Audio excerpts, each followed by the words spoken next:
Je vous remercie pour cette invitation.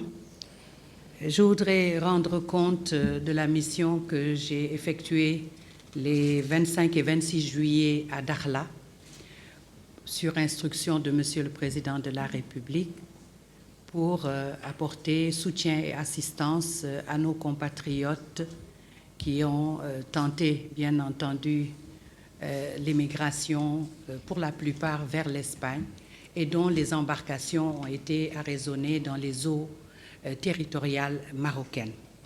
Comme vous le savez, à cette date-là, 478 compatriotes étaient à Dakhla, dans les différents centres d'accueil et d'hébergement. Certains étaient dans un état de santé, avec un état de santé assez, je dirais même déplorable. La plupart étaient hospitalisés au centre régional de Dakhla et leur évacuation a nécessité une évacuation par avion, et Monsieur le Président de la République a bien voulu mettre à notre disposition un avion de l'armée de l'air pour rapatrier ses compatriotes qui ne pouvaient prendre la voie terrestre. Ainsi, nous avons rapatrié le 26 une vingtaine de malades, et puis également des femmes, une dizaine de femmes, et puis 3 mineurs. C'est en tout 48 personnes qui ont été rapatriées, et les 428 autres ont été rapatriés par la voie terrestre. Alors je voudrais, si vous le permettez, avec votre permission, revenir quand même sur cette recrudescence que nous avons pu constater depuis le mois de juin, mais globalement depuis l'année 2023. Parce que selon les statistiques que nous avons au niveau de Dakhla, l'année dernière, en 2022, c'est environ 404 compatriotes que nous avons eu à ramener, à rapatrier.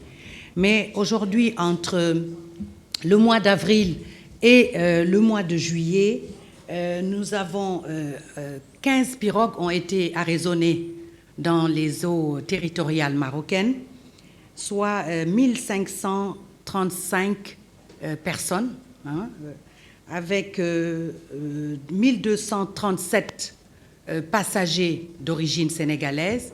Je reviendrai là-dessus parce qu'il y a d'autres nationalités, ce qui veut dire que c'est une zone de départ et aussi une zone de transit certainement. Nous avions des personnes qui étaient hospitalisées parce qu'elles arrivent, je l'ai dit, déshydratées.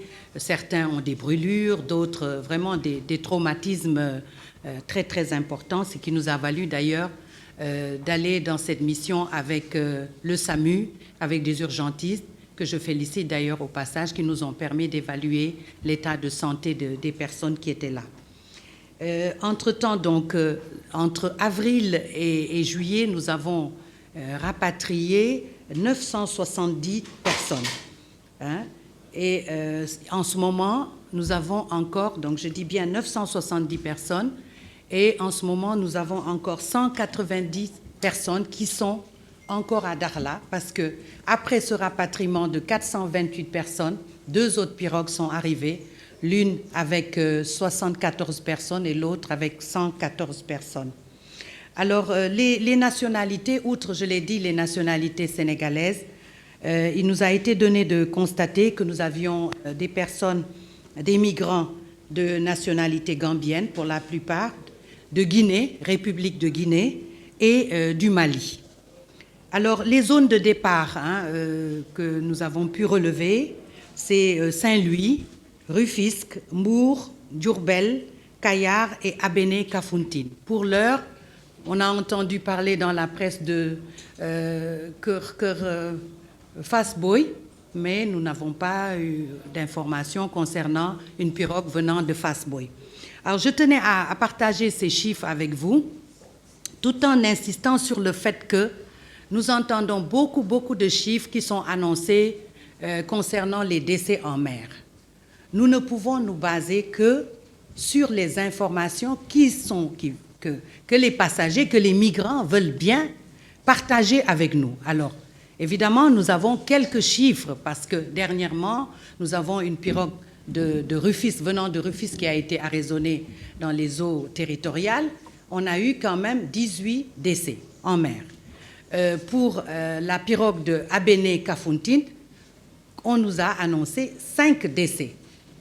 On a entendu dans la presse 300 décès. Moi, je me suis posé la question à savoir d'où venaient ces chiffres. Et je pense que j'attire l'attention vraiment de la presse concernant les chiffres qui sont partagés.